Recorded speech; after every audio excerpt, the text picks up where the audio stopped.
the science. Suffice it that the blood of 1,000 men and women was spilled within these walls. Limbs twisted and broken, eyes gouged from bloody sockets, flesh burned black.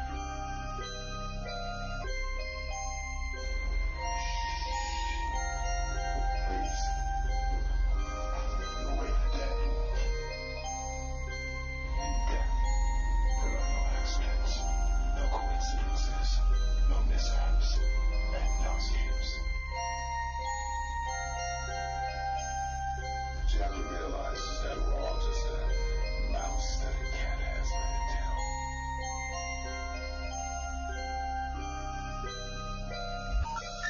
The number you have reached, 911, has been changed to a non-published number. What's up, guys? This is Jay Scott, and you're listening to World of the Unexplained. Trent is not here with us tonight because of he's got some other issues that he's got to take care of. He may show up later, but until Trent gets here, Chuck is with us. Chuck, you want to? He's got to. I got to get back into position over here. All right, so Chuck's going to co-host with me tonight. Tonight we've got Dr. Pamela Rae Heath, MD and Psy.D. She holds a doctorate in psychology with a specialization in parapsychology from Rosebridge Graduate School of Integrative Psychology, now ASPP. She's the author of the PK Zone, as well as journal articles on psychokinesis, place memory, and experiential research. But tonight, she's going to come to talk to us about her new book, Suicide, What Really Happens in the Afterlife, Channeled Conversations with the Dead. And also joining us on the second hour is going to be her co-author, Dr. Jon Klimo. So we're looking forward to having him on as well. But I guess right now we'll just bring Pamela on. Pam, how are you? Doing fine. Thanks for having me. How was that for an intro? Okay, good. All right. Where to start? This is a big book. You know, I'll have to admit, when I got it, I was a little bit scared. I think it intimidates a lot of people. We actually could have made it longer. Oh my God. Yeah. Well, you know, I hadn't seen a book. We're like, no, please. I hadn't seen a book this big since I had to read case books in law school. I'm like, oh God. You know, so it's. But it's very simple language. It is. Easy to read. It's meant for the average person, not people who have degrees. Yeah. Well, it is a good read, and it's very simplistic. I don't want to say simplistically laid out, but it's laid out to where any layman can understand it. Even I can understand it, guys. So plain language, yeah. Yeah, it's good stuff. Now, I guess I noticed that you go through kind of a historical perspective in the beginning. You talk about Emil Durkheim's book. You talk about some of the things from a historical perspective. You talk about, I think it says suicide was mentioned 6 times in the Bible. You talk about, I was trying to think of the philosopher that I had read. Who was it that killed themselves with the poison? Socrates, thank you. I was looking at my producer. He knows all this stuff. But yeah, and you look back through history and you see what other cultures have thought about suicide and what we think about it today. And I guess that's a good a place as any to start. What do you think about that? Yeah, it's been around since the beginning. There are always going to be people who are depressed or upset and want to find a way out. And it'd be great if we could say, yeah, there is a way to get out of life, but there isn't from what we're hearing. And so we actually tried to get when we talk about channeled messages, I don't know if your audience really knows what channeling is. It's where you have a psychic medium, often referred to as a channel, who gets mind-to-mind information from a spirit or somebody who doesn't have a body now. And so we were looking at communications that came from people who claim to have killed themselves successfully. So it's a little bit different from just near-death experiences where they almost kill themselves but don't quite make it. They have that point of no return where they realize they've left the body and can't come back. Didn't have the guts to go all the way. No, I'm kidding. Yeah, I tell you what, it's interesting how often the second they realize they succeeded, they changed their mind and they regretted it. It's really kind of sad to read. Well, that happens to a lot of us in many situations in life, that when we finally go through with something, then we're like, you know what, I shouldn't have done that. and you feel really bad about it, and that guilt sets in. Catholic Church loves guilt. Let me tell you, they love some guilt. Oh, yeah. That's why I opted for Episcopalianism a long time ago. It's all the fun of Catholicism with none of the guilt. I'm telling you. Anyway, I'm going to get crucified tonight. No. We didn't want to look at it from a religious standpoint per se, so much as a very practical one. Yeah. Do people get what they want?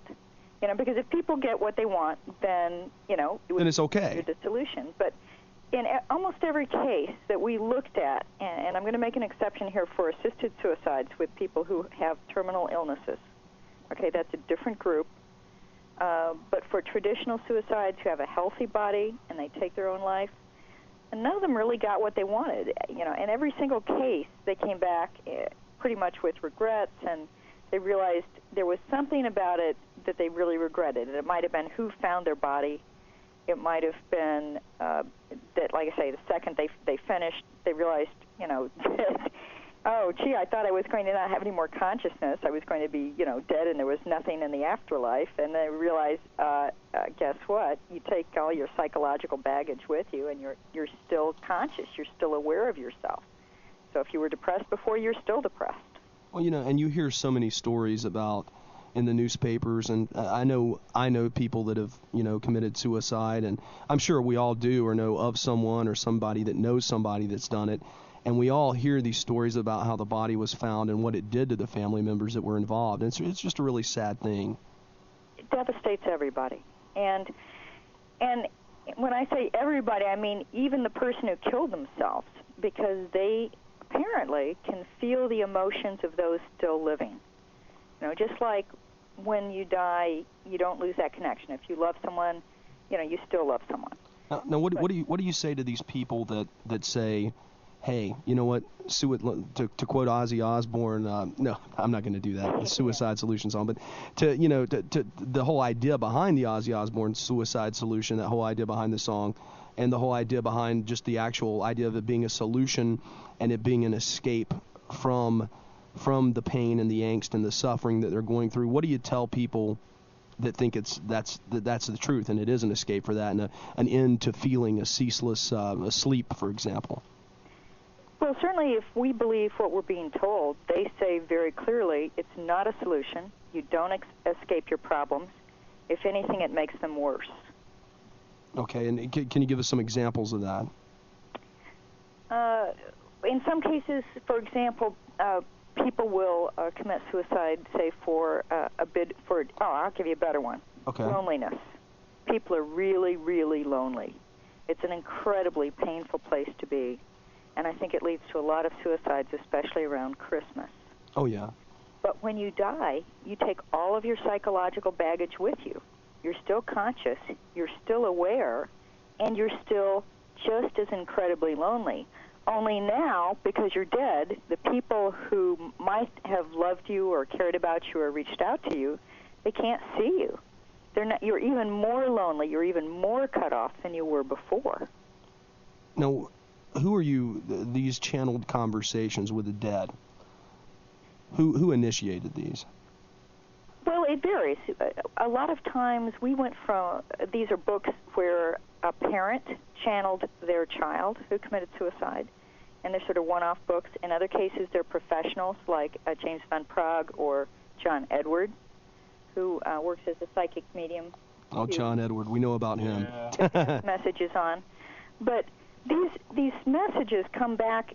You can even go back to Allan Kardec in the 1700s and get a lot of messages about suicides. So what we looked at is we tried to gather everything we could find, pretty much within reason. After a while, our editor was like, quit, you got too much stuff. It is a thick book. but, we tried to gather everything we could find and then look for common themes and common patterns and common ground to say, okay, this looks like it's not just a single person saying this. Everybody's saying this is what happens. You go through your life review. You do your self-judgment. You do your spiritual work and that kind of stuff. So we looked at experiences in the afterlife. We looked at messages to those left behind. We looked at messages to people who want to kill themselves. And we gave each of these, different chapters. So if you are interested in the book, you don't have to be intimidated by the size. You can just flip straight to the chapter that interests you most. Now, there's a lot of stuff in here, especially dealing with suicide bombers, things of that nature. We'll get into that a little later. I think that was one of the points that interested me in the book, though. Some of the conversations with those purported conversations with those people. I have to say purported because I just don't buy a lot of this stuff. Well, and you can, and in fact, at the start of the book, we talk about the fact that we don't know for a fact that each and every one of these is who or what they claim to be. And we talk about the pitfalls of channeled material. However, if we were to go purported and said to be every single time we said something, it would just get so unwieldy, nobody would want to read the book. Have another 40 pages at least. But I'm just wondering. I'm sorry. No, it's okay. I just saying it'd probably double it. Yeah. Yeah. Well, I'm just wondering though. I mean, how many of these? Where do you draw that empirical line at, and where do you say, okay, well, this is. We kind of believe that this is real, what this story this person's telling us, and we kind of don't believe this person over here. Where's the line that you draw on gathering this kind of empirical data? Well, to a certain extent, we looked for ways we could try to corroborate it. So just like if you were a cop and you were trying to figure out what happened during a robbery, you'd ask all the witnesses. And then you look for common ground. And you look, where does everybody say the same thing? And where is one person so off the wall that it's, probably, was in their imagination? And that's what we did, too. We looked for common ground. We also looked for other ways of getting this information. For example, we looked at near-death experiences, people who tried to kill themselves, had a near-death experience, but were successfully resuscitated. And their experiences were, to a point, pretty similar to the experiences that we were being told about from the channeled messages. We're like, okay, this is someone who's claiming that they've had the same experience that other people are channeling, so it sort of gives the channeling a little extra weight. We also looked at reincarnation research data. So where we could, we tried to find other ways that we could sort of cross-corroborate or figure out is this really true or not. Now, what I hate to play actually I love to play devil's advocate, so I'm not gonna lie. That law background, yeah. Yeah, well, the next question is this: do you think that maybe this is a big ploy, a big scam designed by the psychic community? I'm going to call them the psychic community and generalize that just for now.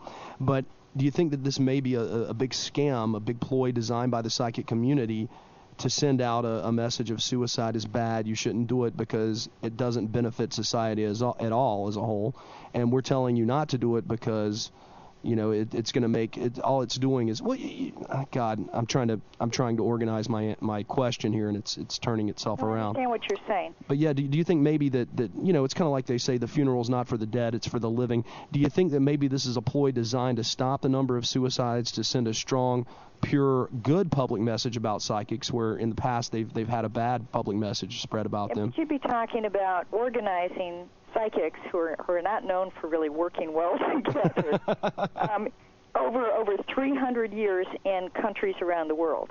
Okay. So we're getting the same messages, say, from Japan or from China or from Holland as we are from the United States. And some of these countries are countries where the cultures actually accept suicide fairly well, and yet they're giving similar messages. So I guess the the ancient Greek, what is it, Chuck? Is it Time? Is that it? The honor thing? What is it? Do you remember? I'm not familiar. Arete? Is it arete? Time? It's one of those old words where that you kill yourself because of the lack of honor. Yeah, and we looked at those cultures too, and yet they were coming up with very similar messages. Now there is some cultural variation, and we point out sometimes if something that's being said is shall we say, on the edge of the bell curve, a little bit less on the common way. And it doesn't mean necessarily it's wrong, but it may not be right, and we don't know. We'll add cautions in when we get material like that. And if somebody was too off the wall, I have to admit they did not get included in the book. Okay, give us an example. I have to hear this.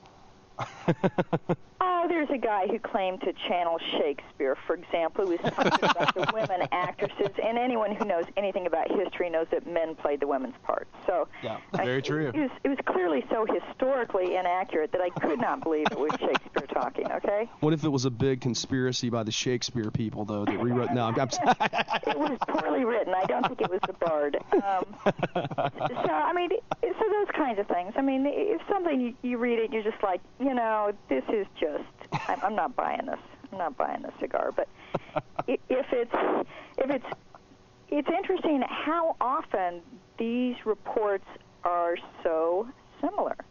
It really was not hard to find common ground at all. There were some minor variations. There are some differences in experiences. We do, to a certain extent, create our own realities, both in this world and even more so when we cross to the other side. So not everybody, has the exact same experience, and I don't want to imply to your audience that, it's a cookie stamp experience. There are some variations, but they're the kind of variations you would expect that different personalities would have. So I want you to walk us through the, okay. I want you to walk us through, though, if you can, like a generalized, what happens when you die, kind of suicide, from the first step to that next realization level. But first, let me give the numbers here. If you want to call in and speak with Dr. Heath, or I guess you can call her Pam. Is that okay? Yeah. Okay, if you want to call in and speak with Pam, the number here is 1-877-SCARE-U2. That's 1-877-722-7382. Or you can call us locally, 336-996-1596. Both of those numbers are on our website at www.worldoftheunexplained.com. And you can just call right in and we'll plug you right in through. So right now, though, if you would go ahead and kind of walk us through what happens. Like let's say this person just slit their wrist and they're beginning to die. One of two things can happen. First being that they don't realize they're dead, and this is especially a problem if they're a skeptic and they were convinced there was no afterlife, because since they still are conscious and they feel like they still have a body, they'll keep trying to kill themselves. Okay. And it can be a pretty sad situation. Wow. Where you'll see someone slashing at their wrist over and over and over again, trying to kill themselves because they keep thinking they must have failed somehow, when in fact they succeeded. There are always spirit guides, we're told, to greet people on the other side. However, because you no longer have a body, you no longer have eyes or ears. So the only way you have to perceive that you have greeters around them is if you're willing to be open to that idea, if you're willing to perceive it. And so some of these people will actually not be able to recognize or see their spirit guides until somebody who's living, since they're willing to see people who are still solid and living, says, hey, look for this person. So that's where spirit mediums can sometimes sort of help these people move on. Okay. Fortunately, a lot of these people can see their greeters, and these greeters sort of try and orient them to the fact they're dead and help them move on and complete their transition to the afterlife. Now, for the average suicide, you will spend a time doing self-life review and self-judgment, which is you kind of go back through your life, and it's done more than once, and you look at how your life affected everybody and everyone around you. However, even while you're doing that, you're still connected to those you left behind. And if people are thinking about you or feeling angry or sad, these people will be aware of that.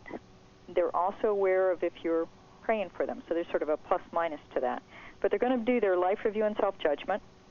Once they have finished going through that under the supervision of a spirit guide, so that they're neither too harsh nor too easy on themselves, then they will move on to a phase of doing spiritual work. And a lot of these people will decide to become greeters and greet other newly dead suicides, since, they know what it's like to be there. So heaven's a little like Walmart then, huh?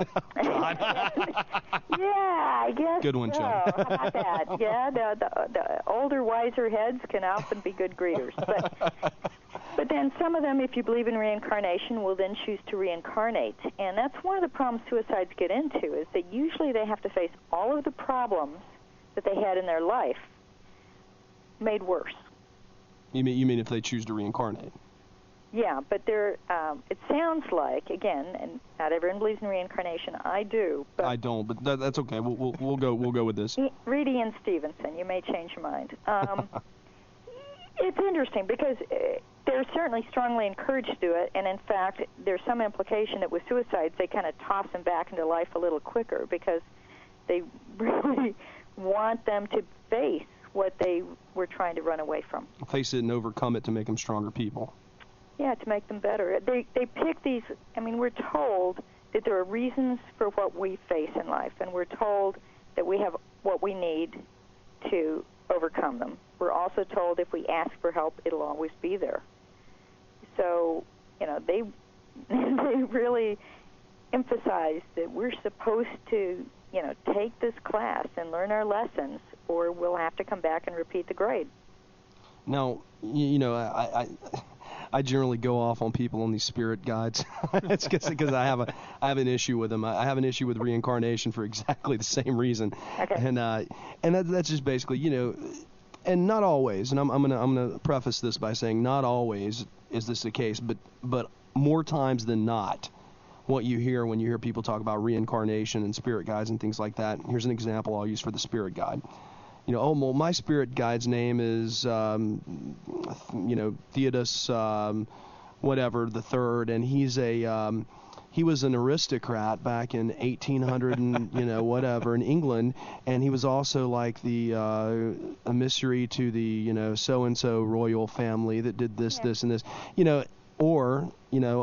I was Napoleon or Elvis Presley in the past. That was what I was just about to say, actually. Yeah. You hear both of those tales, though. You never hear somebody say, you know what, I was a slave back in North Carolina in 1812, and my life sucked. Okay, you never. I've heard people say that, actually. Well, yeah, I mean, you hear it every now and then. But what I'm saying is the majority of the stuff that you do hear. Right, it's a question of are you there for ego, but yeah. I mean, we could get into the whole past life thing. I've got a little article about it on my website at www.pamelaheath.com. Yeah, I was getting ready to say go ahead and plug that. It's www.pamelaheath.com.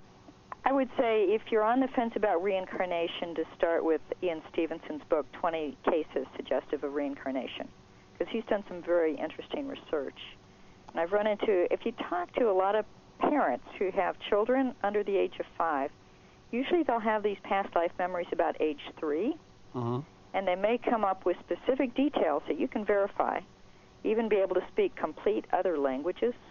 I buy that. Been exposed to and stuff like that, so it can be very interesting stuff. You buy what, reincarnation or? Well, no. That past life regression, and that at such a young age that maybe they're. You can tune into it. Yeah, exactly. Okay. Well, there's a book out there, and I don't know if you're familiar with this, Doctor. There's a book out there by I cannot remember her name. I think it's called Ghost. Is this striking any chords with you? Nah. Damn. All right, I'm gonna have to look. I'm gonna have to look for that. It's in my car. Maybe I can run out to it on the break. We're gonna have to take one here in a little bit anyway. But I'm gonna try to run out there and grab it. It's actually on audio CD. It's not a book because I used to drive a lot, from Florida to North Carolina a lot, and so I'd have to have something to listen to. And this was actually, I talked to Dr. Ryan Feather about this from the Ryan Research Center. And she had read the book. She was familiar with it. I'm sure you'll know it as soon as I bring it up. But she talks about some of these same things happening in India with these children that are able to speak these other languages, and it's just it's amazing. Right. So maybe that is maybe that does point to something like that. Yeah, but that's not the focus of our book. Our book really is to look at what spirits supposedly say, who have killed themselves, about what their experience is like in the afterlife, how they feel about their situation now, and, what they want people on our side in the physical plane to know. And some of them claim that the reason they're passing these messages back is it's a part of their spiritual work. It's sort of a self-imposed penance, is to try to make sure other people don't follow in their footsteps and make the same mistakes they made. Well, and that's a valid argument. I want to get into the the religiosity of this here after the break. But right now we're going to take a break. If you'll hang tight with us, we'll be right back here on World of the Unexplained. And come on in, guys. I'm sorry. I apologize. I wasn't in the chat room when the show started. Hopefully you guys will hang around in there, and I'll be coming in there after the break as well. But we're here with Dr. Pamela Heath. The book is Suicide, Channel Conversations. God, don't you hate it when you drop the book there and you think you know the title? All right. The book is Suicide, What Really Happens to Us in the Afterlife, Channel Conversations with the Dead. And we're going to have Jon Klimo on next hour as well. Stick around. We'll be back. World of the Unexplained after this. And we're back. And you're listening to us here live, World of the Unexplained. We want to thank, once again, Planet Paranormal, our new network that we're with tonight for carrying us. We like them. They like us, apparently, we hope. We're back here with Dr. Pamela Heath, and we're talking about suicide. So if you guys have any questions about suicide, give us a shout here, 336-996-1596, or toll free at 877-722-7382 for those of you that can't remember that kind of stuff. 877-SCARE-YOU-TOO. I love that. I picked that out myself. It was hard to find. That was a very good choice. Yeah, I thought so. I thought it was. Okay, Pam, so let's talk some more about this. Pam? Yes. Okay, making sure you were there. Scared me there for a little bit. All right, so we go through this, and you've got the spirit guide or the greeter, whatever you want to call that person, and they lead them through. Now, what happens to somebody in a normal death situation? Did you get any conversations back on this? Basically the same. Yeah, that's one of the interesting things about this is that no matter how you die, maybe with the exception of death by explosion, people seem to go through very much the same stages. The difference is if you die in a normal way at the end of life, you're expecting to die. You're looking for your greeters. There's not the trouble of connecting as much with the people who are trying to help you make your transition. People who die from sudden unexpected accidents or who die by violence, say by murder, those people can, like the suicides, also be kind of confused about whether they're dead and have a little bit of trouble. But again, everybody seems to go through the same stages. It's just a matter of whether you go through them quickly and easily or seem to have more trouble dealing with them. Okay. I was looking at Chuck. I thought he wanted to say something. I kicked the mic. So what I'm going to take this in a whole different place, Pam. Sure. What do you think about demonic possession? Yeah, that was a U-turn, man. Psychologist.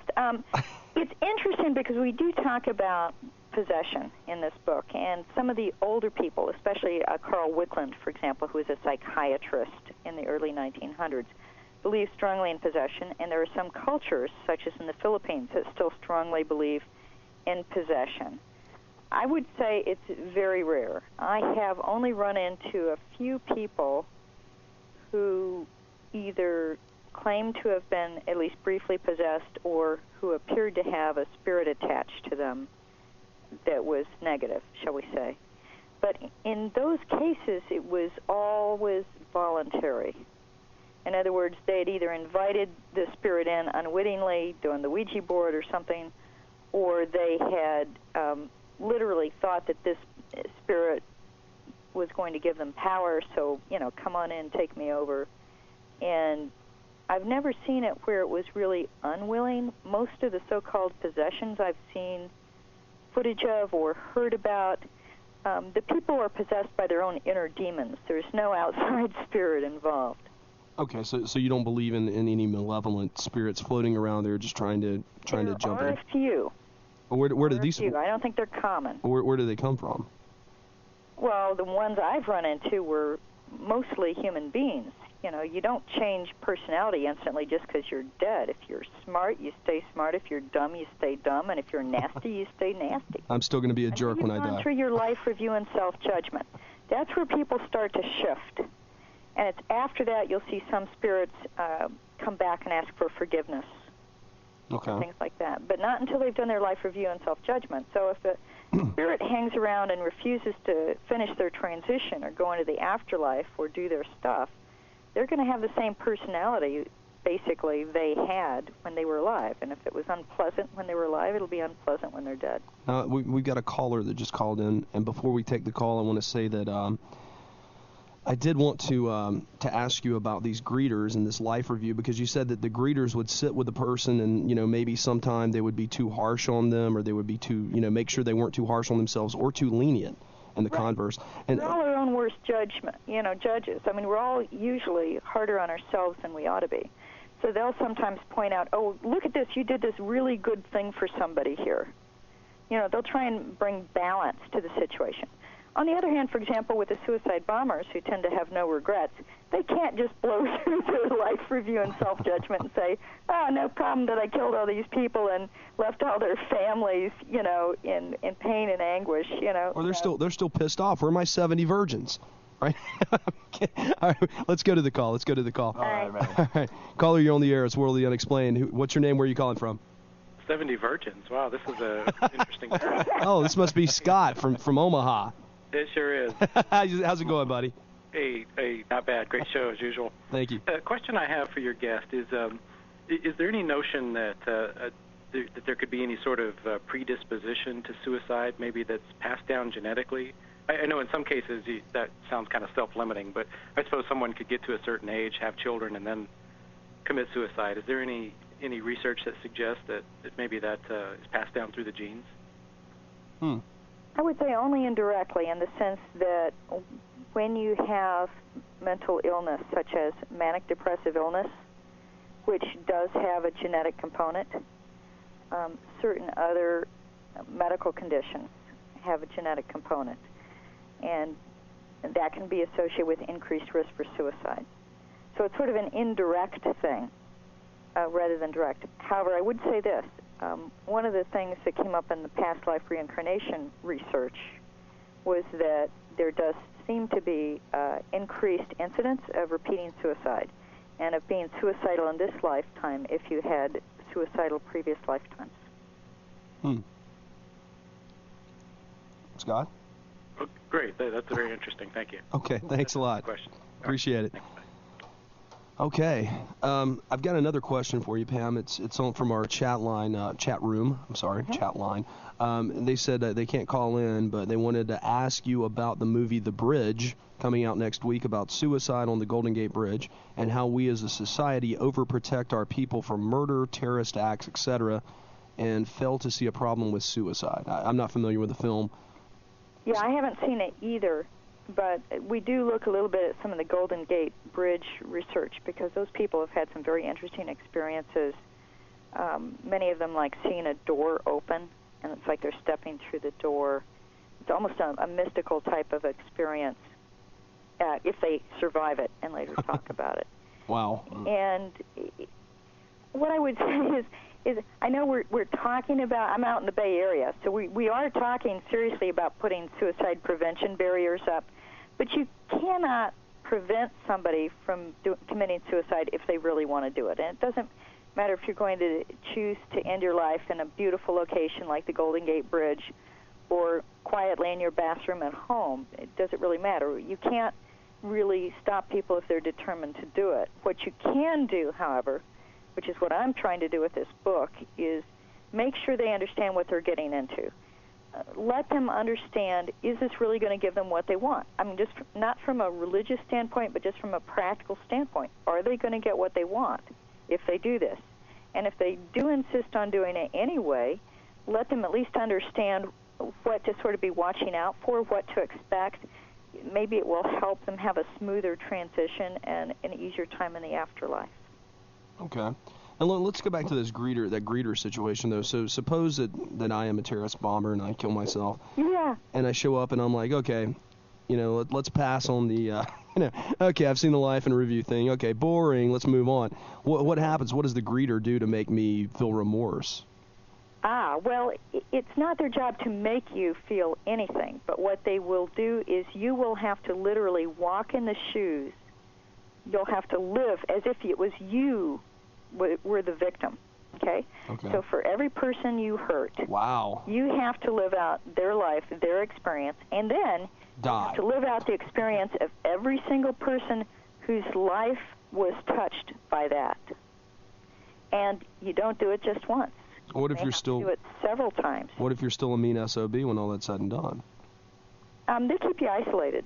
that was one of sort of the interesting things. They especially keep the bomb makers isolated from the bombers themselves, because they feel like the bomb makers are really manipulative people.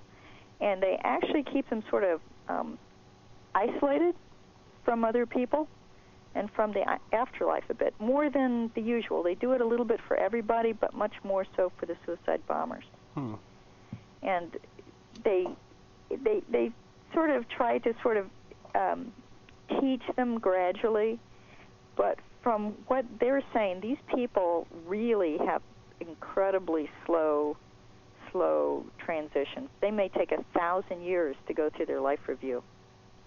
So back to past life regression, how does that relate to the terrorists? Were they terrorists in their previous lives, or murderers, or?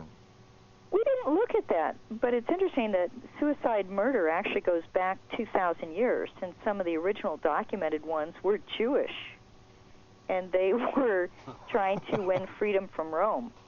Oh, so it has been used for a long time as a tool, a political tool. Oh, we've got another caller. Caller, you're on the air. Hi, it's Phyllis from Chicago. Hi, Phyllis. How are you? Hey, welcome. Hi, Bear. It's cold here. It's cold here. I had cousins in Chicago. It's a cold and windy city. Oh, yeah. I kind of wanted to go back to, the religious aspect of this issue. And not to sound awful, but I was raised a Catholic, and from a very small age, we're told suicides just go straight to hell. I personally do not believe that. Okay, I think that God is merciful, and He would look at your situation and your state of mind. That being said, we go to the other side of the coin, and I know, J. Scott had mentioned something about demonic possession. And would that have something to do with, someone being brought to that brink? And, you kind of said, well, it would be very rare, but from the paranormal and spiritual perspective, do you think that someone could be oppressed enough to get to that point? Yeah, I have to say I wondered about that guy who lived in a haunted house for many years, who then went into that school, whether there might have been a little bit of influence there from something. There's no way to know, but I have to say I did wonder about that. It is something that's been discussed. I think if you are vulnerable through mental illness or tiredness, exhaustion, other things can do it. I think you can certainly be influenced, and we do talk in this book that, for example, some spirits will hang out around alcoholics or drug addicts as a way of getting vicariously high and encourage them to indulge. And I've read that in other books, specifically, books by Ed and Lorraine Warren, where they talk about like attracts like. If you are Pam, I'm sorry, Phyllis, are you familiar with the you mentioned Ed and Lorraine Warren? Are you familiar with the Amityville Horror and the Ronald DeFeo and all that? Yes. Okay, go ahead. I'm sorry. Yeah, they really mentioned this in the book The Demonologist. They're talking about your spiritual disposition. If you're a negative person, or if you're going through some kind of depression, or if you've got very negative habits, then you can actually attract very negative spirits to you, and they can start some sort of oppression that would eventually drive you to that point if you don't get help. Would you, I know you said you're not really sure, but would you tend to at least agree with that basic I theory? don't tend to agree with the Warrens, and I think that's as tactful as I can put it. Okay. I am going to say I believe that there is a great deal more free choice and free will. And it was interesting that some of the spirits that were channeled initially claimed to have committed suicide purely because of possession, and later recanted, and they said, well, actually, no, that wasn't really true. I just didn't want to take responsibility for how I felt. Right. So Right. it's hard to say, but I tend to be fairly skeptical about that because we're all here in life with the resources we need, although we may not see them. And Right. And whether those be, we're told at least that there's always spirit guides around us that if we ask them for help, they'll help us. Right. And things right. like that. And it's I don't think the spirit can take over unless there's a part of you that's asking for it or willing. right. Yeah, and I do agree with that. I totally believe that we're given free will for a reason. Mm-hmm. It's a tough subject to deal with to begin with.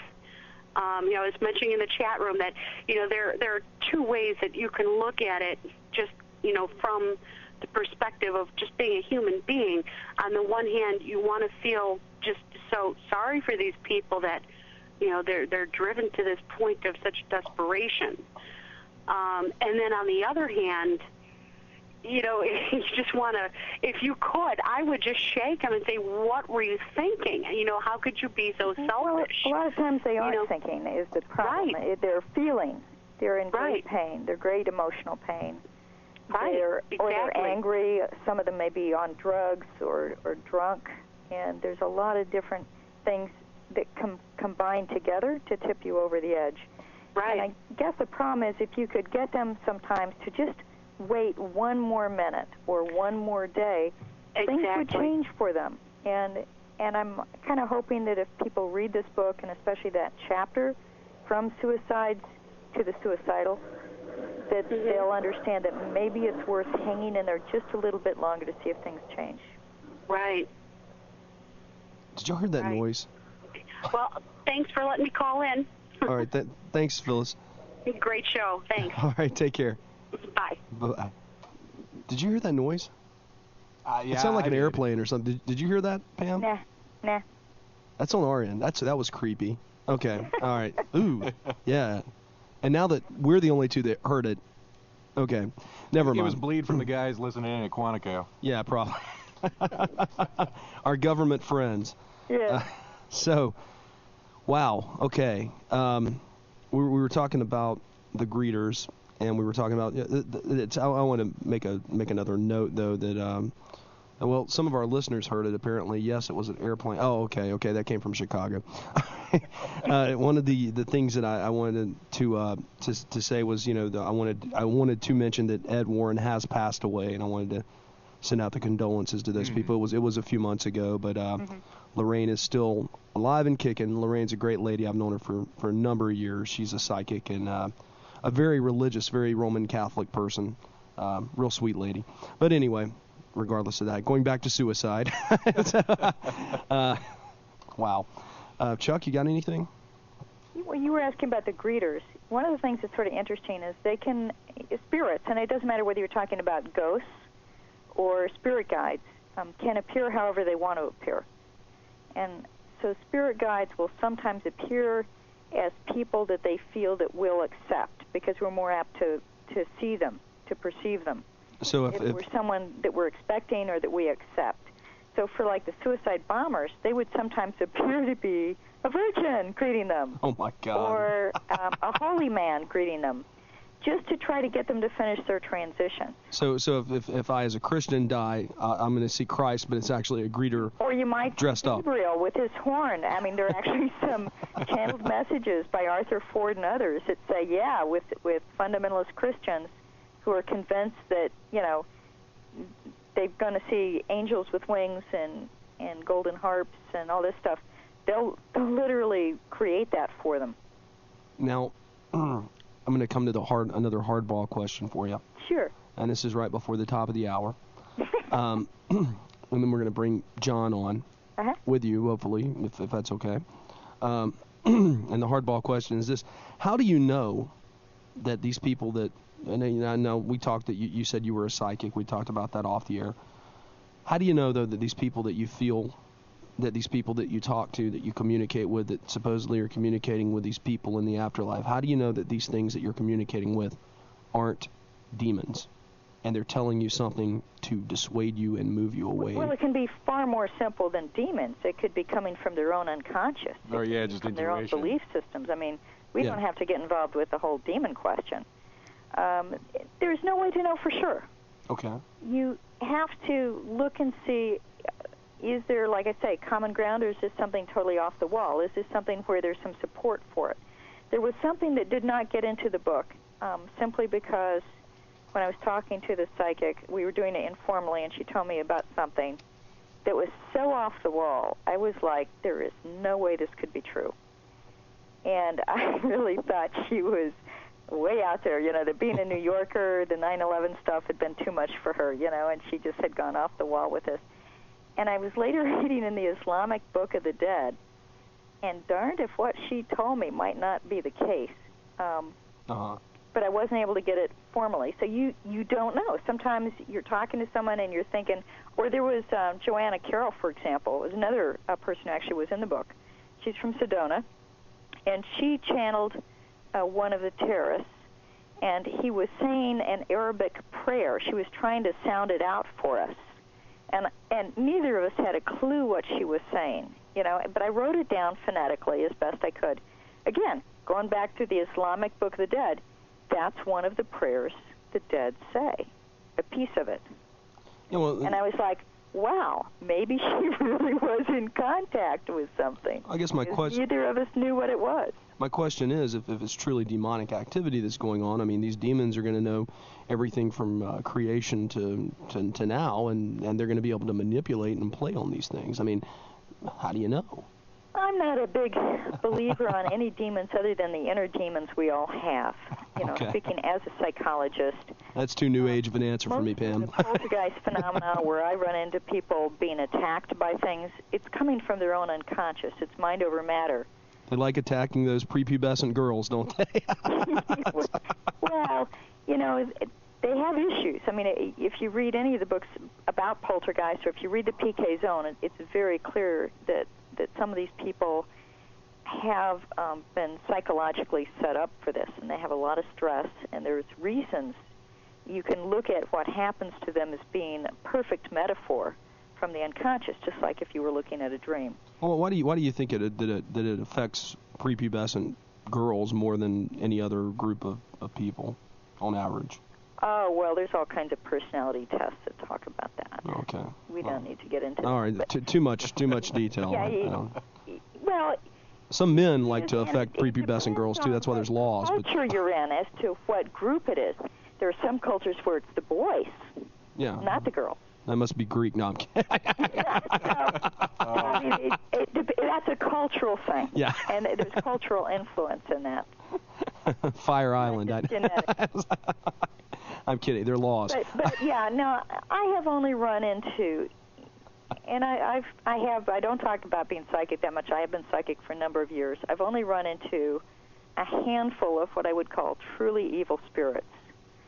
And there was, of those, only one that I felt like might have never incarnated.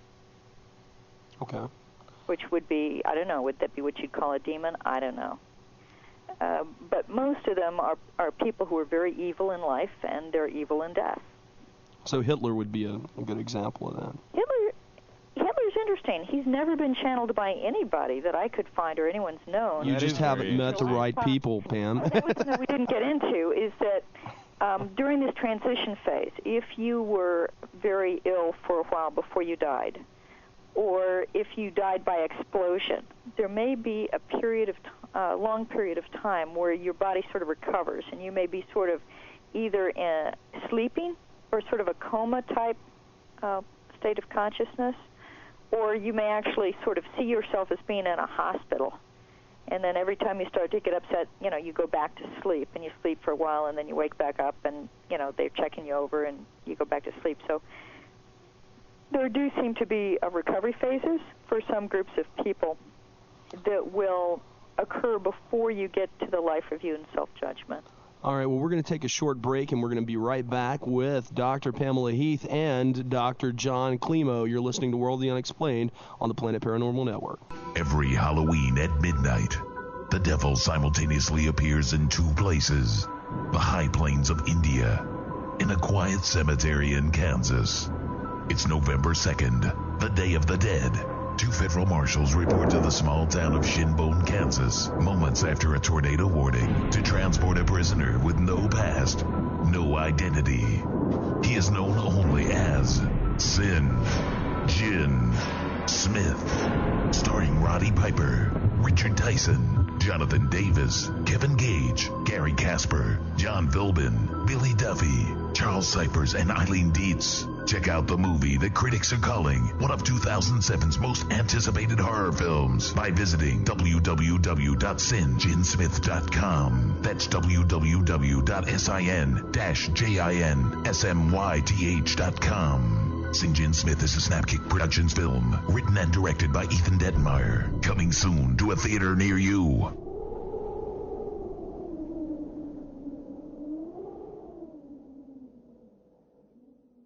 And we're back on World of the Unexplained. We've got with us now, joining Dr. Pamela Heath, Dr. Jon Klimo, Ph.D. He's Associate Professor of Psychology at the American Schools of Professional Psychology at Argosy University. I hope I'm pronouncing that right.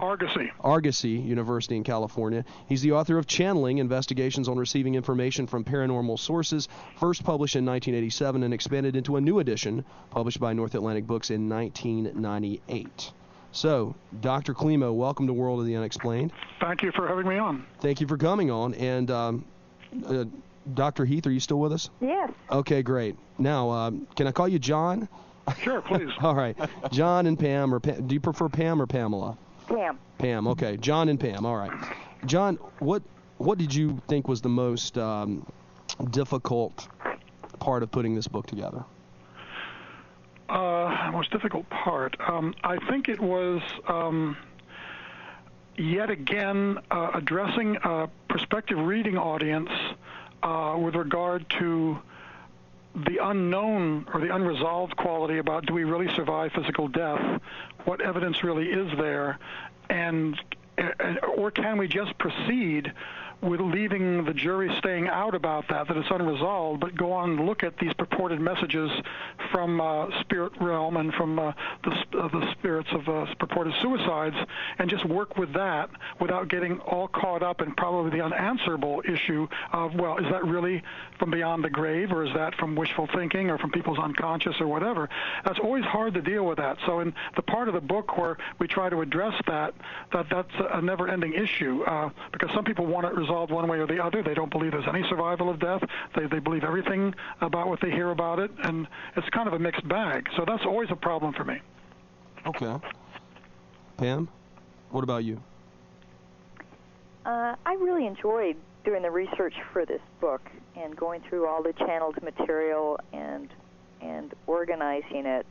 So I would say the hardest part is trying to find a very easy style of language that communicates our compassion and our caring, and the fact that we're not telling people don't commit suicide because we're being mean, or we don't care about the pain they're in. We do care. It's just it doesn't appear to be a solution, and that we don't want people to find themselves in a situation where they're in a lot of pain and they try to use suicide as an out, and then they realize they've only made things worse for themselves. Now, Dr. Klimo, are you a psychic, or do you consider yourself a psychic? I would prefer to classify myself as strongly intuitive. Okay. Good answer. Then you're not going to get me to guess cards or something at the drop of a hat. Oh, come on. I'm strongly intuitive, yeah. Our guests take all the fun from us, man. They do every time. Every time spoils my fun. No. You always leave an What opening. did Pam say? Did you ask her that? Yeah. She said she's a psychic. That's right. She'll say it right flat-footedly, yeah. I asked her if I was going to pass the next bar exam, and she said yes. So I'm wondering what your intuitive thoughts are on this. Well, to really do justice to my intuitive capacities, I'd have to probably go to a similar place inside myself that somebody who considers himself more flat-out psychic would go to make myself very quiet, receptive, open, and ask for guidance, and that I be as accurate as possible on behalf of the other person. And then I don't know whether you call yourself an intuitive or a psychic, whether it much matters. It's probably a similar process. So he's not going to answer the question. Okay. About the bar exam? Yeah. I'd have to make myself so quiet there'd be too much dead air time on the radio. You wouldn't want it. Okay, that's fine. All joking aside, though. But okay, so you do consider yourself somewhat psychic. We're just going to use a layman term here and throw it around. Okay, yeah. Because I'm so open to the realm of the psychic and the unusual and alternative modes of getting information and guidance and so on. I'm obviously I walk my talk. I practice that myself, but I don't put a shingle out and kind of advertise it, so to speak. I'd rather focus on other things. But Jay, there was one thing you asked earlier about what was difficult about this. I would say in this book, in hindsight, I would say not partly true what I said earlier, but the other part is about the last third of the book that deals with the suicide bombers and the whole Middle Eastern, socio-political, economic context, essentially the socio-political one and the spiritual one. That the difficulty was in not falling prey to vilifying and demonizing the suicide bombers as if the only perspective we should have is the Bush administration's perspective or something like that. In other words, to really empathize with what drove them to these extents that they'd kill themselves and in the process of killing others, to really sort of walk in their shoes and hear from them what led them to this. Well, what drove them? What drove them is because they practice a religion of hate.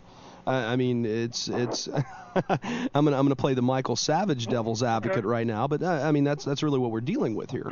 We're dealing with people that hate our way of life, that hate us, and I'm not going to make excuses because we have a capitalistic society that has, you work hard and you achieve things and you're proud of those, and we believe in God here. Well, not all of us, but a good majority of us down here in the good old South, and there's certain values that we believe in, and they just don't have the same value. They don't place the same kind of value that we do on human life.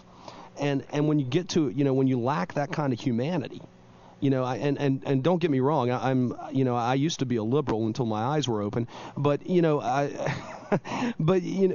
problem here is that you can't just constantly apologize for something that we didn't cause this.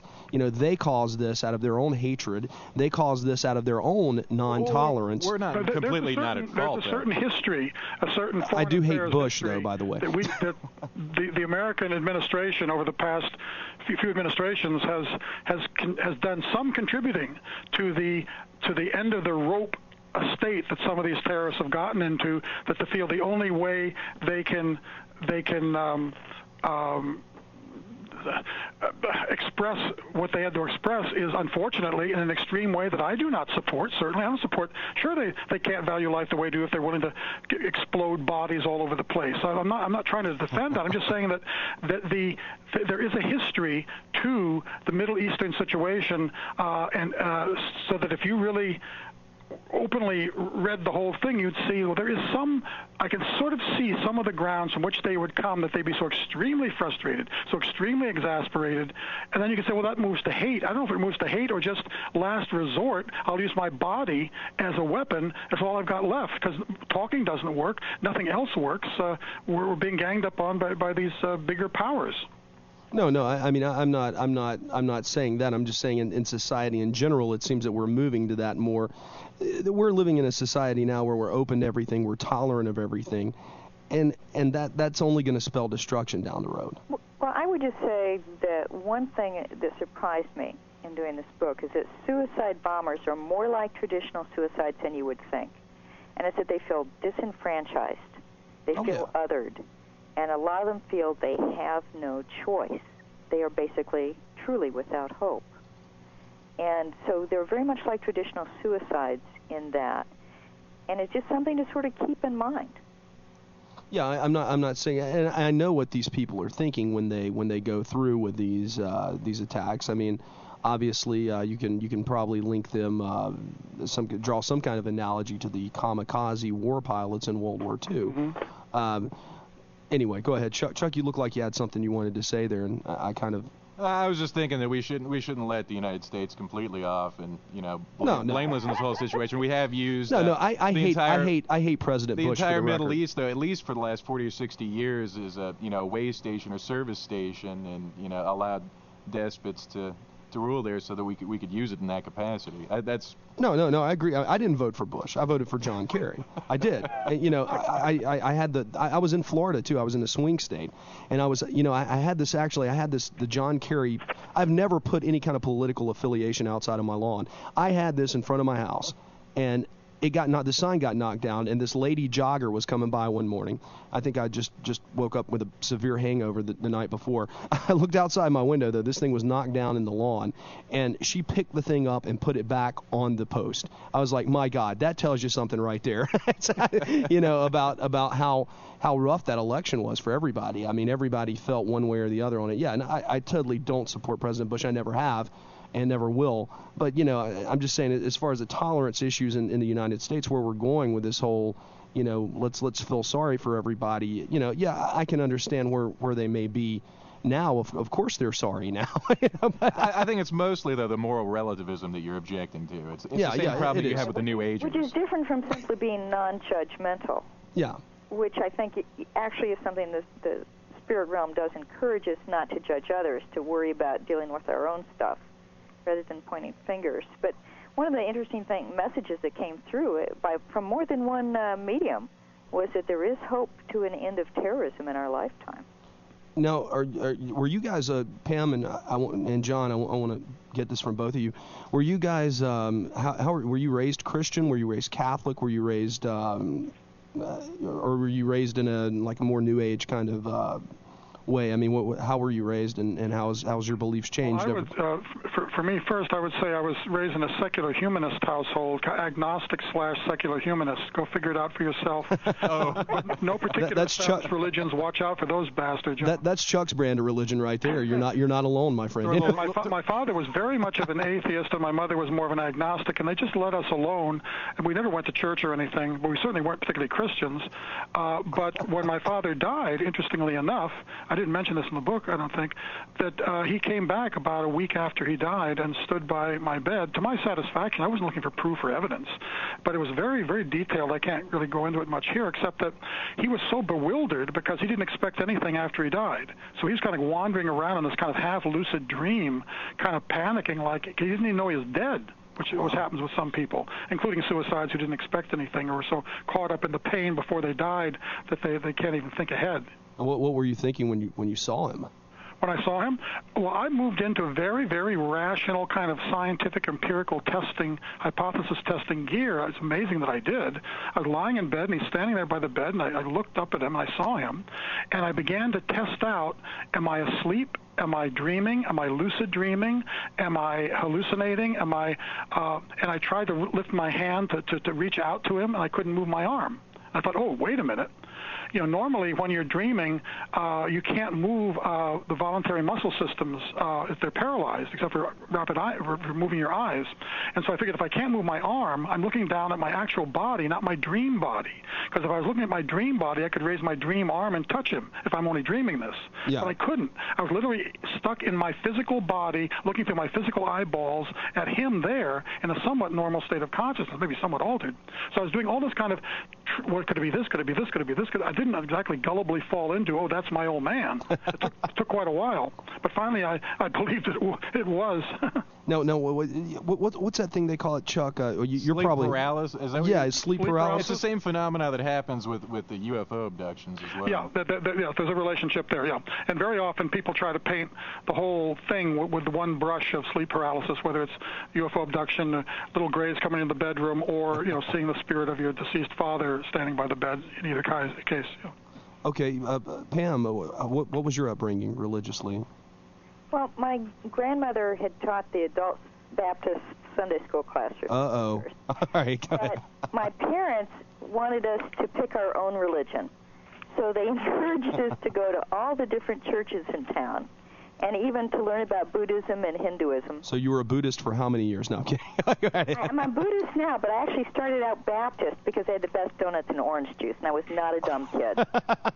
And did they? You remember those little sugar cookies they used to have? Man, those things were great.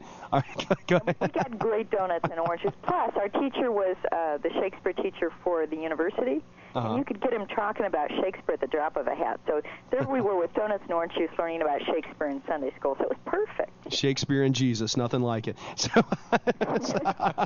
I would consider myself more Buddhist now. Okay. Now, Buddhism is a very, from what I know of it, is a very self-absorbed. You're not really concerned with. You're concerned with finding your own pathway, and it's a struggle kind of.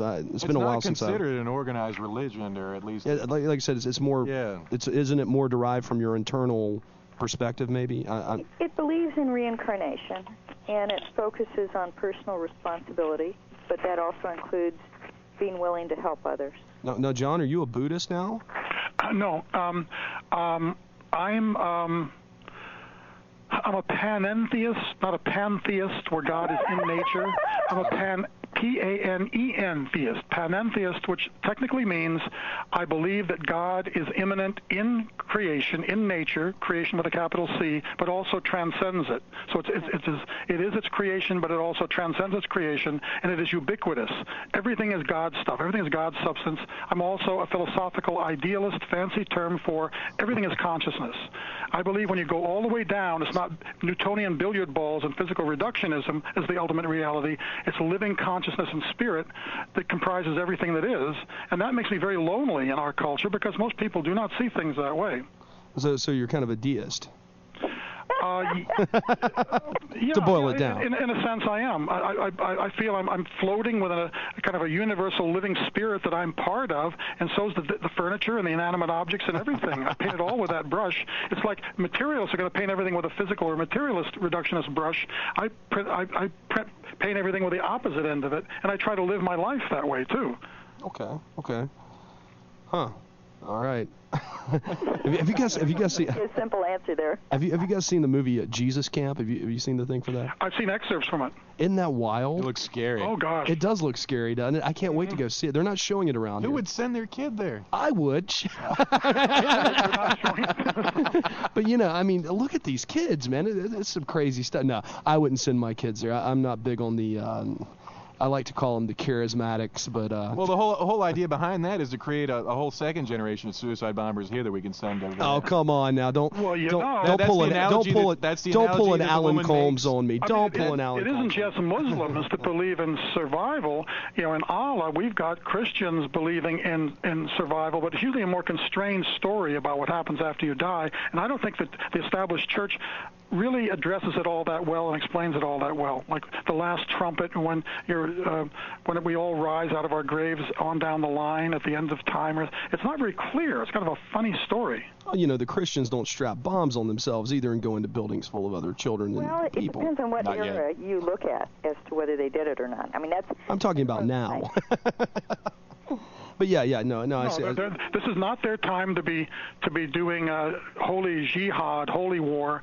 But I wonder if you squint a little bit, could you imagine an extreme right-wing kind of crusade-oriented Christian fundamentalism that would be ready to strap something on because they know Jesus would love them on the other end, wouldn't give any virgins, but at least be wear with open arms the way the Allah is supposed to be for the Muslims. Unless you're Catholic, then you go straight to hell. That's right. If you're Catholic, you're going to hell. Oh yeah, hell. So let's keep that open, guys. Suicide. The main thing, if you get anything from the show tonight, suicide is bad, and if you're Catholic, you're going to hell. Not that it's bad. We're not passing judgment on it. It's that you probably won't get what you want. It's not a solution, and it's not an easy out. And you don't go to hell, particularly. Yeah. Particularly. The thing is, I love how he prefaces everything. I mean, the textbook, the tried and true illustration of hell that you descend into it and never come out, that's what we tend to be taught about hell, and that's not what we're hearing from the other side. That happens even with murderers, suicide murderers. Now, I've got a question for you, John, that I'm going to come back to, because I've got a question in the chat room I want to ask you from one of our listeners, and that is, have they conducted or cataloged any physiological testing on those people who claim to channel spirits, anything to quantify as far as brain activity, that 90% that humans don't use, etc.? There's precious little research, and you could sort of say funded research in this area. I have to go back actually 15 years or so when I was involved or was privy to reports from research projects where they had the EEG, electroencephalograph readings, and they've sophisticated this brain imaging stuff a lot. What we really do is to strap on the most recent brain imaging processes to see what parts of the brain are active when somebody is supposedly channeling or doing a mediumistic episode, as opposed to someone who's just associating or having a subpersonality come out, or it's their own imagination. We have not done enough research. The universities don't care about doing that kind of research. It's left for people sort of outside of the mainstream to try to do that research, and then how do they get the equipment and how do they get the funding for it. But I do remember when research was done, and I was there, when a trance channel would go into his or her state, and one of the entities would talk, or the main spirit guide would talk through that person, and they monitored the whole thing with the brain imaging, with the EEG, and they compared that with someone who didn't claim to be doing that, and who was just imagining doing it, or who was just with a multiple personality at that point, a multiple personality disorder person who had one of their subpersonalities come forth, and the brain imaging was quite different, and what it was telling the traditionally trained scientists was during the channeling episodes, the mediumship episodes, something different seems to be happening, but this was such a limited trials that we'd have to do much more research in this area. But I think that's a very good smoking gun realm to get into with research, is to see what the brain imaging has to do, and is there something uniquely going on during mediumship or channeling or psychic episodes that would rule out the other hypotheses about, well, it's just the unconscious, it's just personal dissociation going on, or something like that. No, I think, like with most of your graduate funding too, I mean, they're not going to give money for this kind of research. It's outside of that mainstream loop that they want to be associated with. Well, the U.S. government's got to be doing this, though. I mean, they fund remote viewing and I mean, precognition, so that's not all that far out of the realm of possibility. That's right. I wouldn't doubt that they've strapped brain imaging equipment onto remote viewers in their own black budget research. But I don't know. They're not publishing it, so I wouldn't know. Oh, and they probably won't. Yeah, they're going to keep those details to themselves. Yep. The question I was going to get back to, though, Jon, was a question that I had asked Dr. Heath earlier. Are you still with us, Pam? Yeah. Okay. And that was, how do you know that these things that you're talking to aren't demons and they're just leading you down the wrong path? That is definitely one of the perspectives, or one of the hypotheses in various, multiple explanation systems about what could ultimately be going on. But I don't think anybody that says that it's only demons, let's go back to the Old Testament now, don't do that kind of a thing, psychic stuff or wizardry or mediumship, because it's going to be demons right down the line. I don't think anybody can prove that it's demons every time, and I don't think, on the other hand, that you can prove the people on the other side who believe in things like channeling or survival of physical death or mediumship, they can't any better prove that it isn't demons. I think you have to be able to tolerate a lot of ambiguity and uncertainty, and kind of, it's not all one thing or all the other, I think. But what is a demon? I mean, a demon is probably a lost soul, acting out its stuff and punishing and having, it really needs, the mental health profession to do a little therapy with it, probably. And if there's something really deeply, deeply demonic that is so close to pure, unadulterated evil, either embodied or disembodied, well, even Dr. Peck I believe there is such a thing. I believe there is such a stuff. Then, there are. You can run into demons, and you can open yourself to them, I suppose. But I still would want to define demon a little more carefully, and I certainly wouldn't want to paint the brush so broadly that we're calling too many different things demons. It's probably just some poor lost soul that doesn't have a physical body right now. He's definitely a college professor, isn't he, Chuck? We all have voices in our head. It's called intuition. We do. All right. I've chaired 3 different dissertations. Oh God. That are where the subjects, the participants in the research, were licensed mental health professionals, were clinical psychologists, and the research was about voices in the head, inner guidance, inner voice, and how it's used in therapy. Maybe that's my problem. Guys, we're going to have to take a break. And on that note, we'll be right back with more with Dr. Jon Klimo and Dr. Pamela Heath here on World of the Unexplained. We'll see you in a little bit.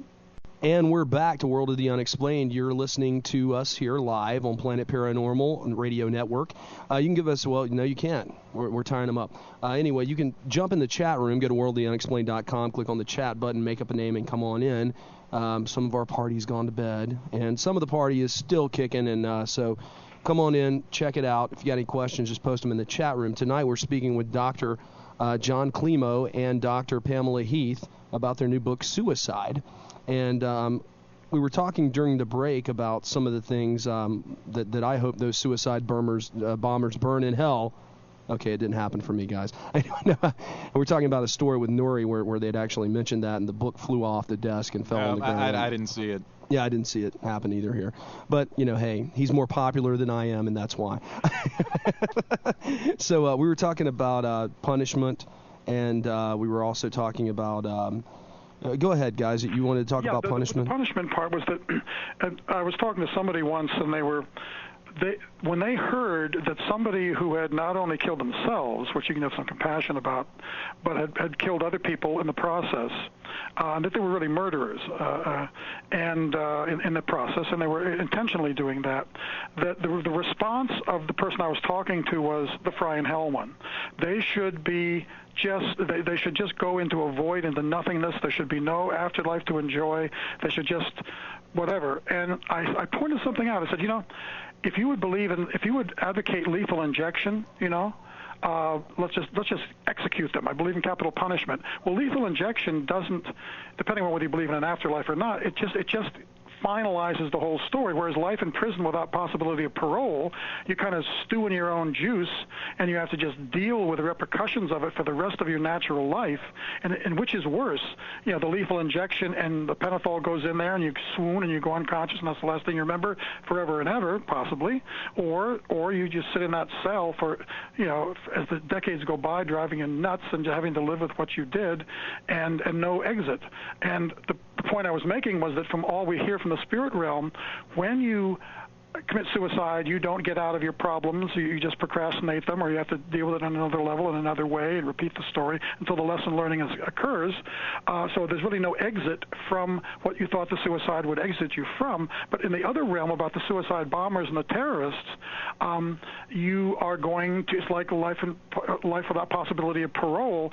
You continue to have, on the other side or in other incarnations, you're going to live with the repercussions of those acts. You don't get off so easy as having some kind of quick out of the whole lesson learning cycle. If we thought it was true, more people would be killing themselves and other people because they wouldn't have anything to have to stick around to deal with. And in this case, we're hearing from the spirit realm, you stick around and you deal with it. No matter how much you kill yourself or how much you kill somebody else, that's not the end of the story. You don't have the power to end the story. You didn't give yourself that life. You can't truly take it away, and you're not really snuffing other people that you murdered till the end of time, because that's not, they're immortal spirits and they have more living to do than the life that you took them out of. So it's not the end of story. So it's kind of disempowers both the suicide and the suicide bomber in a way. Okay, that's good. He's very concise. I like that. Yeah. Let's talk about, I was mentioning with you, Pam, about assisted suicide, and for those of you that don't know, the state of Oregon is currently the only state. It's been challenged constitutionally before, and it has passed. Oregon is still allowed to allow doctors to help with suicide. What happens there, Pamela? Well, they seem to be a very different case than either the suicide bombers or the traditional suicides. They seem to have very easy transitions. Most of them are welcoming death. They know they're going to die. They don't seem to have as much trouble understanding that they're dead. They see their spirit greeters right away, and very few of them had regrets.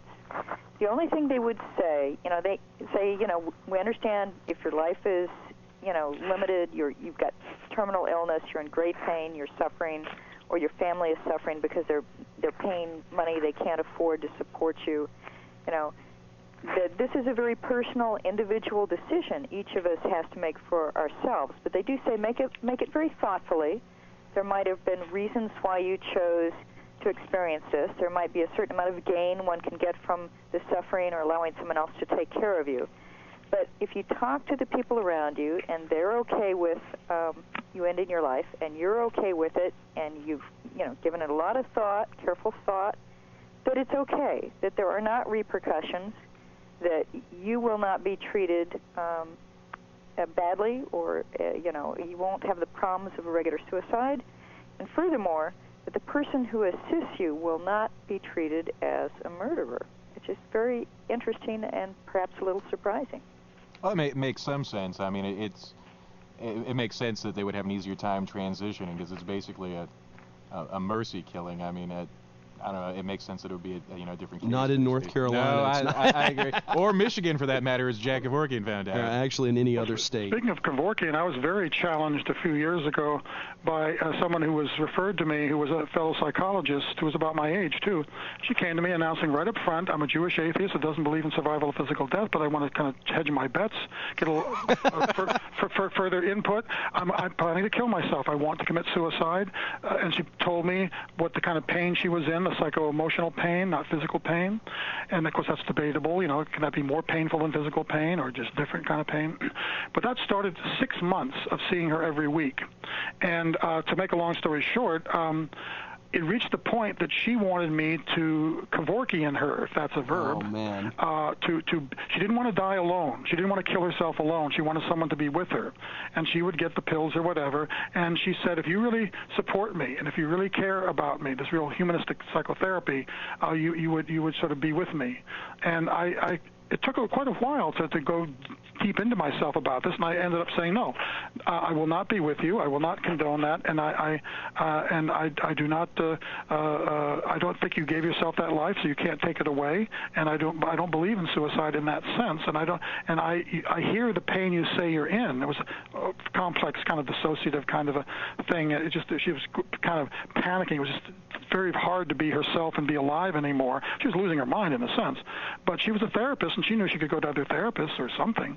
And so I didn't support that, but she was saying, don't I have free will? This is back to the secular humanist roots that I grew up with, that we each make our own heaven or hell. We have responsibility for ourselves.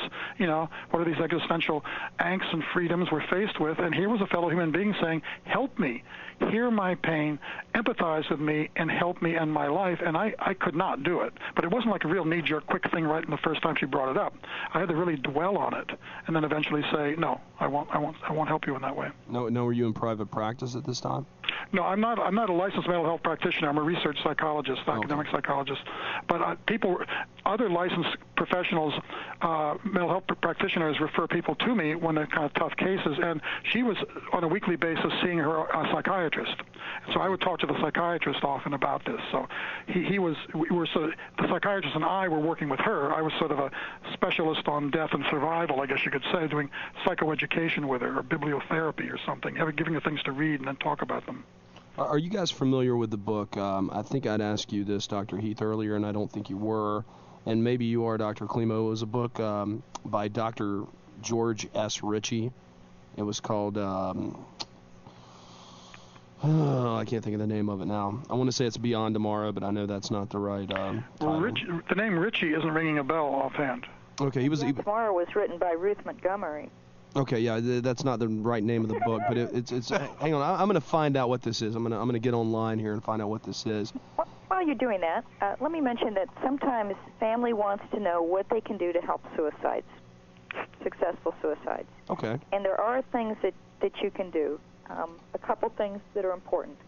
One of them is to let go of your own grief and guilt, because they're aware of it and they're feeling it.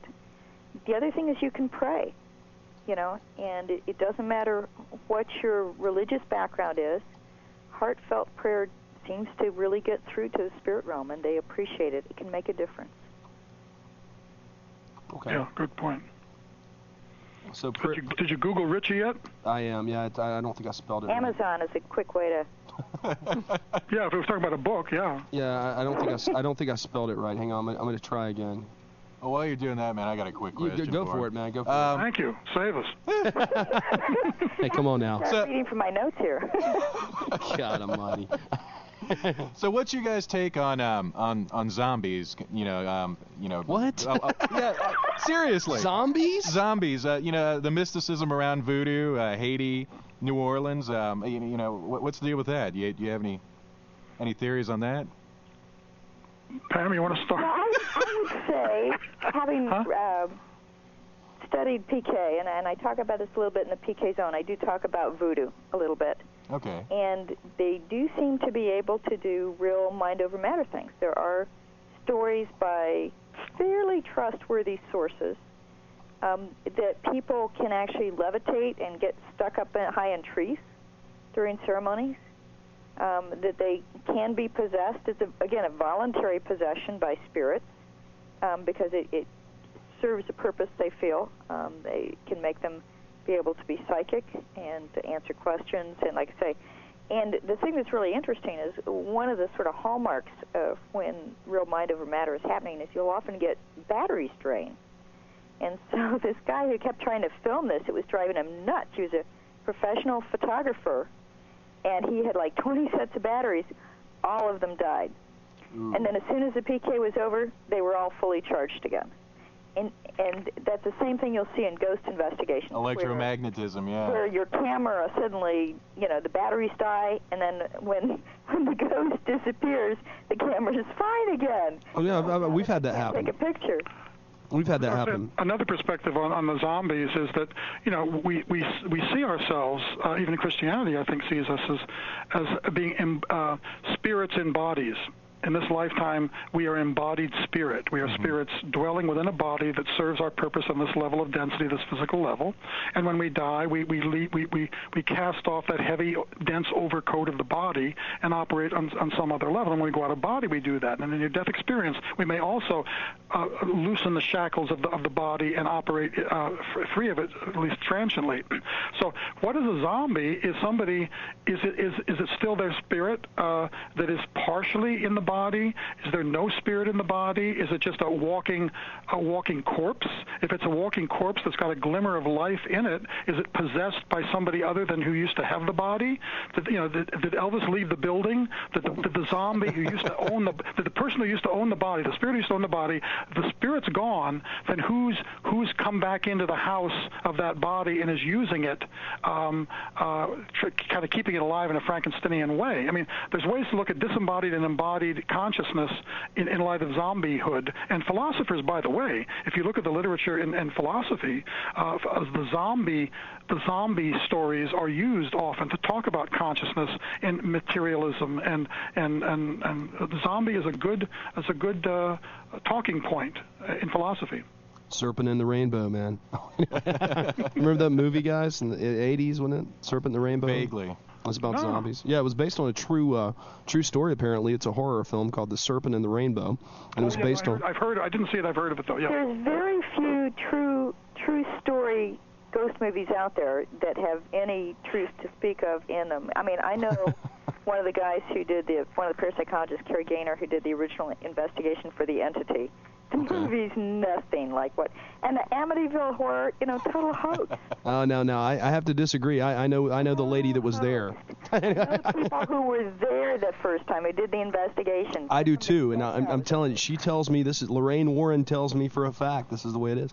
Now, and I don't know if that's true. I know that she believes it to be true, and I believe that she believes it to be true. Well, Alex Tanis was there, and so were some other people I know, and. I mean, I don't know Alex personally. He's passed on, but some of the others who were with him at the time in that first investigation he said from the get-go, it's only place memory. There's nothing going on. And then they all saw the contract for the movie, and they knew exactly why they'd been called in, Oh, I found this guy's name, though, on another note. Dr. George Ritchie, in December 1943. The name of the book is Return from Tomorrow. And at the age of 20, he died in an army hospital. 9 minutes later, he returned to life, and what he talks about is that Jesus came to him and showed him the levels of heaven and hell.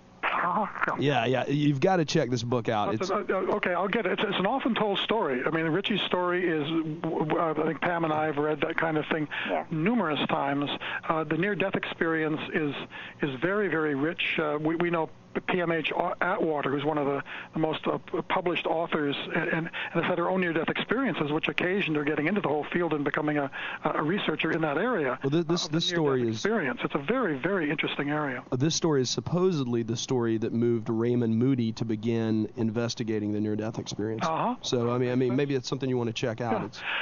But did you ever hear of Swedenborg, Emanuel Swedenborg? The name's familiar. He was a Swedish scientist and very accomplished, written dozens and dozens of books about hard sciences in his day, which was like the 18th century, started the 19th century.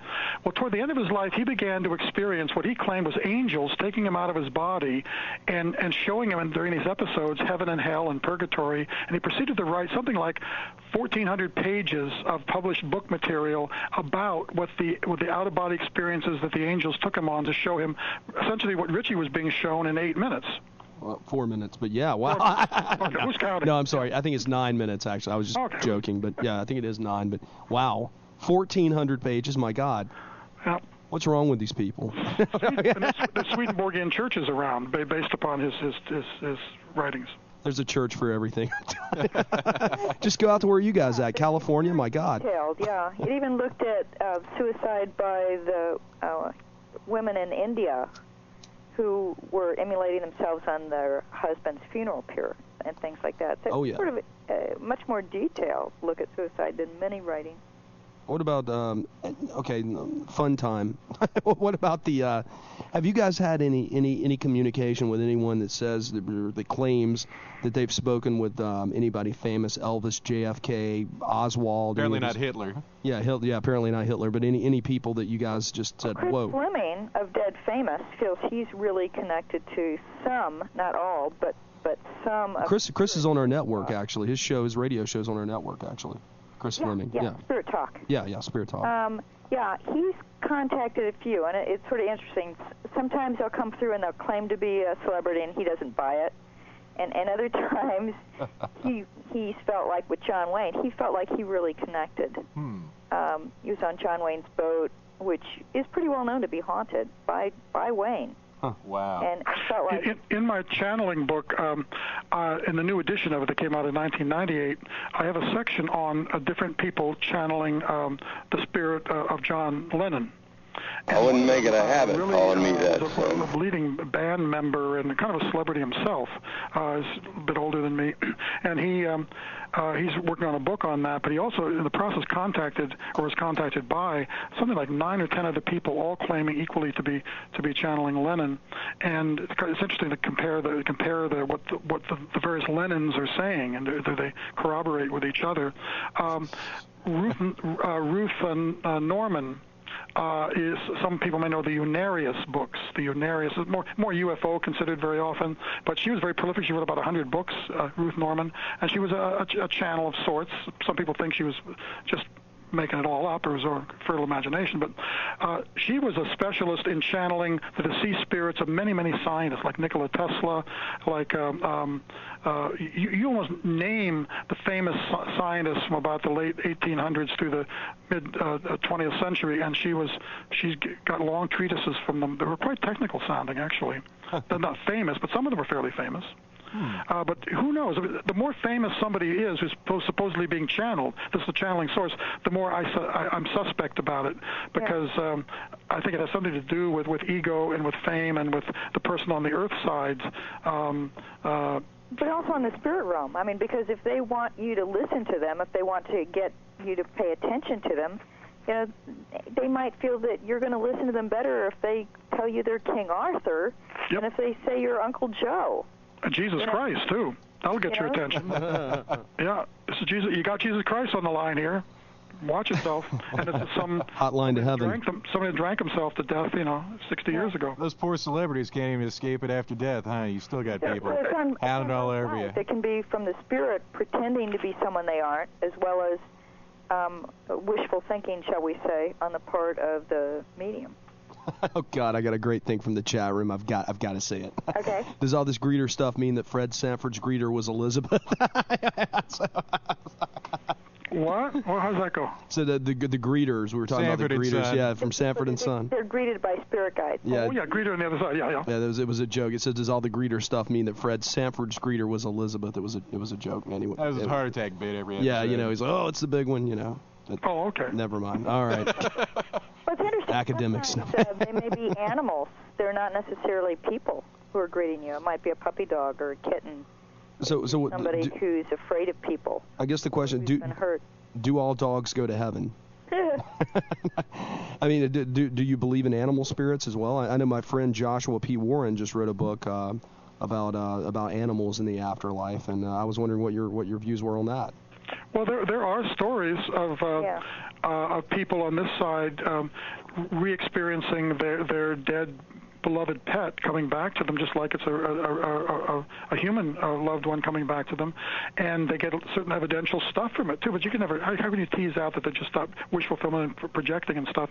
But in general, I believe from all the research I've done that there's a more of a group spirit to the animal world or to the different species, and you kind of join that animal, that group soul, so to speak. But at times you maybe get permission, or if there's a real love bond, you can sort of stay individuated away from totally dissolving into that pool and have some kind of ongoing survival outside of the group soul identity. But we're part of some group soul too, probably. Some human group soul or larger collection of our own higher selves. Like Jung's collective unconsciousness or something. Yeah. And right now, you and me and each of us here are individuations, localized individualizations for a lifetime here embodied in a local personality, gathering experience to then pool back into that more group entity that we are part of, but not that we're not all of it, and it isn't, but it's all of us. And so maybe animals are like that too. They just because they're less individualized when they're alive, they're less prone to stay individual after they're dead, and may not reincarnate as animals. But there's that's all another speculation. Possibility, which is that the spirit guides, feeling you won't accept them in human form, that they'll appear to you as a kitty cat. Because I said before, they can appear any way they want to. Just like a regular ghost can appear as a demon if he wants to, because it's nice and scary and it makes him feel good. It all goes back to demons, doesn't it? No. I think we better end it on a demon note, All right, guys. Halloween. What? Yeah, were you talking about Halloween the last hour? I'm sorry? Were you talking about Halloween the last hour before it came on? No, we haven't said anything about Halloween. Well, let's end up demons and Halloween if you want. We have a special Halloween show, actually. There's a guy with a website called corpsesforsale.com. He's going to be on. You should check this out, corpsesforsale.com. They're not real corpses, though. No, they're not real. They're made up, but he sells them for $700 in some cases. Wow. That's a gig. Who would have thought, huh? Bottled water and corpses for sale. Who would have thought? Bottled holy water, you mean? Yeah, well, they do sell that too. So, guys, last word, John? Have compassion for people thinking of suicide. Try to help them. Try to keep them alive. We are here in the world for a reason, to face things and to make choices and to be responsible as living beings in physical bodies. There's a reason why we're here. Don't try to cop out on it. It's not going to get you anywhere. So stay alive. Don't contemplate suicide. Find someone to talk to, somebody, a listening ear, but stay in the game. We're here for a reason. Okay, Pam? And I would say call 1-800-SUICIDE. Okay. If you're thinking of suicide, seriously. That's good advice. Please, there are professionals who would love to help you. They're there for you. And, there's also, if you pray for help, there will be an answer. And it may not be the form you expect, but there is help out there for you. Please consider using it. My website is www.PamelaHeath.com, and John's is www.JonKlimo.com. And it's suicide, what really happens in the afterlife. All right, guys, we want to thank you again for coming on World of the Unexplained, and we'll talk later. Thank you for the opportunity, guys. All right, thanks a lot, guys. Good night, Pam. Bye-bye. All right, bye-bye, guys. And that was Pamela Heath and Jon Klimo. All right, we got music. Is this yours? Sorta. It's a hybrid, man. Okay. It's legit. We've got a minute left, and then we got to get out of here. So, anyway, that was Jon Klimo, Dr. Jon Klimo, Dr. Pamela Heath. Next week, is next week the Halloween show? I believe so. I believe it is. We've got Molly Stewart from Salem, Massachusetts. We're going to do a pre-record with her. We've got a little surprise. I'm going to try to get a hold of the guy from the Monster Mash and get him on here. That should be interesting. That'll be pre-recorded as well. Then we've got live. I can't think of the guy's name now. His last name's DeStefano. Jamie DeStefano from corpsesforsale.com. He's going to come on, and then for that, this is a 3-hour show. It starts at 7 p.m. Eastern and goes until 10 p.m. Eastern. And the last 2 hours, we're going to have writer-director Ethan Dettenmeyer back to talk about St. John Smith, and he's going to bring some wonderful surprise cast member on to the show. So that should be a lot of fun. So I'm Jay Scott, your only JDDJ on the Planet Paranormal Network. And I'm Chuck Browder here, filling in. All right. We're out of here, guys. Have a good night. See you next week.